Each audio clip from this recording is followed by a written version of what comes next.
Hey everyone, this is Kel's Kitchen, and I'm Kel.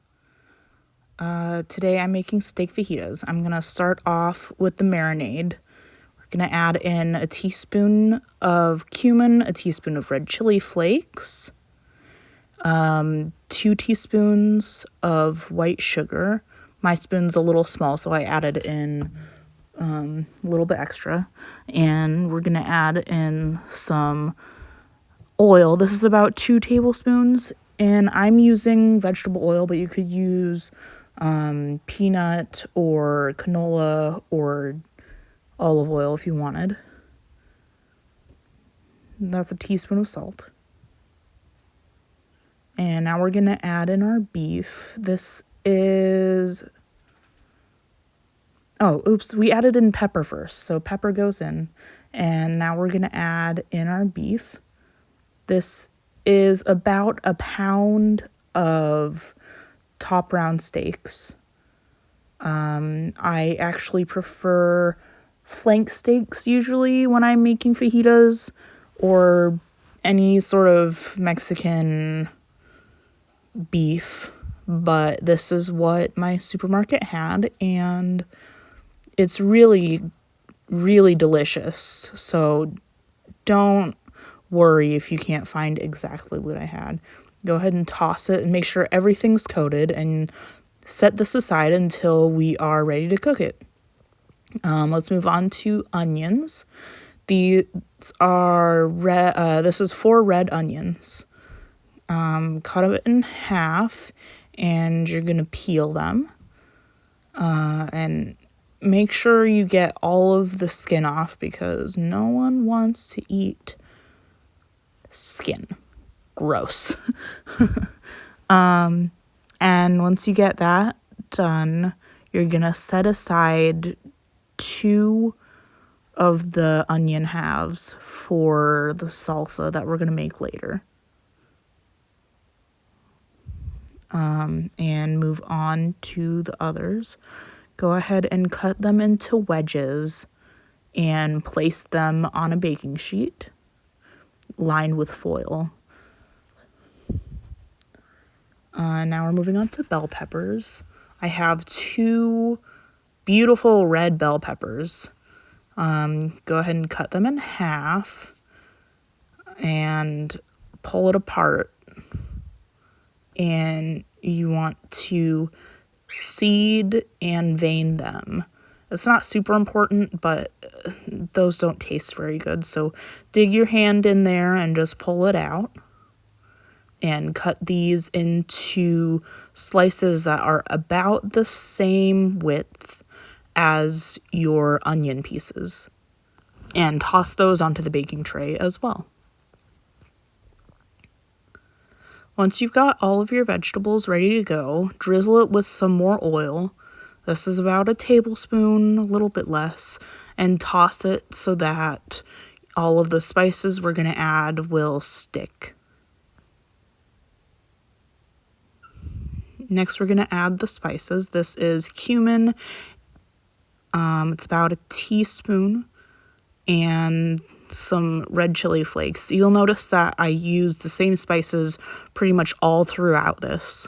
Go ahead and toss to coat, and we're going to throw this into an oven at 430 Fahrenheit or 220 Celsius for 20 minutes or a little bit longer if they aren't done, but make sure you toss them halfway through.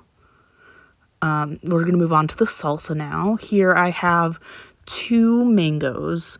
You can use pineapple as well, but I'm actually allergic to pineapple, so I went for mangoes. Cut off the top and bottom so that you have a stable surface and you're not going to hurt yourself. And then go ahead and cut off the cheeks. I also cut off the top and the bottom so that I can find where the stone is. And now go ahead and peel them. Some people peel it beforehand, but this fruit is super slippery, so please be careful. Now we're going to dice them. Cut them lengthwise first. And you want this to be pretty small. Just think about like how you'd want a pico de gallo. And I'm going to cut these into matchstick-ish shapes, just because I like the way that those are. And dice them up super small, and set them aside in a bowl. And now we're going to go back to our onions. These are the onions that we set aside earlier, and you're gonna just dice them up super, super small.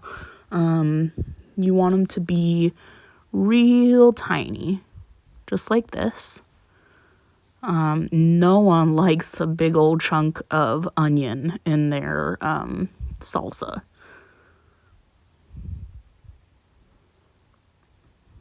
All right, now we're on to spices. Again, I'm using cumin and red chili flakes, and this is just to taste. And also add some salt and pepper in there. And the zest of 1 lemon. Now we're moving on to cilantro. I love this herb. It's one of my favorites. So go ahead and roll it up like a little cigar, and you're going to cut it all the way down to the stems. And we're using all of this because those stems are just extra flavor. Now we're moving on to avocados. I have 2 large ripe avocados. These were beautiful. Seed them, and then I like to cut them in quarters because I think that it's easier to peel them. And then you're gonna chop them up into lengths about 1 centimeter each. Now it's time to go back and contend with our steak. So go ahead and retrieve that. I didn't refrigerate mine because I wanted them to be at temp, but you can. So this is over medium heat, and you're gonna grill them or pan grill them on either side for about 2 minutes each. You want it to be pretty rare in the middle because these are so thin that they're easy to overcook. And you're going to notice that my video cut off. That's because my phone died while I was trying to film this. But we are pretty much at the end anyways. After the video cut, I cut my steak crosswise, and then I plated everything up with 2 flour tortillas. And this was so good. It's definitely part of my repertoire. And I hope you have as much fun making it at home as I did at my house. See you next time when I make some Indian paneer curry. Bye.